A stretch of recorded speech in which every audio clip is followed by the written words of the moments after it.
ප්‍රේක්ෂකයන් සහ කලාලොවම අතිශය වේදනාවට පත් කරමින් මාලනී සෙනෙහෙලතා පොන්සේකා අද දින මෙලොවින් සමුගත්තා. මිය යන විට මාලනිය 78 වන වියේ පසු වුණා. මාලනිය උපන්දිනය සමරා දින 8-9කට පසු මෙලොවින් සමු ගැනීම සියල්ලන් අතිශය වේදනාවට පත් කළා. මේ යන්නේ මාලනිය අවසන් හුස්ම හෙලද්දී පොල්හේන්ගොඩ නිවසාසන්නයේ පිහිටා තිබූ විජයගේ පිළිරුවට සිදු වුණු දෙයක් ගැනයි.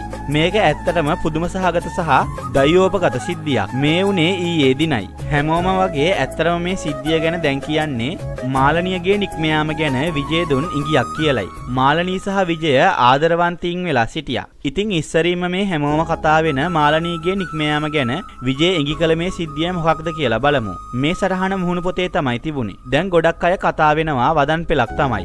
සොබහදහම මොකක්දෝ පණිවිඩයක් කියනවා කියන දේ. ඊයේ විජය කුමාරතුංග ජීවත් වූ පොල්හේන්ගොඩ නිවසාසන්නයේ පිහිටා තිබූ විජයගේ පිළිරුව හදිසි අනතුරකින් විනාශ වෙලා තියෙනවා. විජය මාලනී යුගයක් අපේ සිංහල සිනමාවේ තිබුණා. ඒ වගේම ඔවුන් තිරේ ඉදිරියේ වගේම තිරේ පිටුපසත් ආදරණීය යුවලක් වුණා. ඉතින් එයාද අලුයම ජීවිතයෙන් සමුගන්නකොට ඊයේ විජයගේ පිළිරුව විනාශ වෙලා යනවා. සමහර විට කෙනෙක්ට මිත්‍යාවක් කියන්න පුළුවන්. ඒත් ජීවිතයේ අපට හමුවන ඇතැම් බැඳීම් සදාතනිකයි යනුවෙන් එම සටහනේ සඳහන් වුණා. ඇත්තටම ඔයත් හිතන්නේ මාලනීගේ නික්ම යාම ගැන මේක විජය කළ ඉඟියක් කියලාද?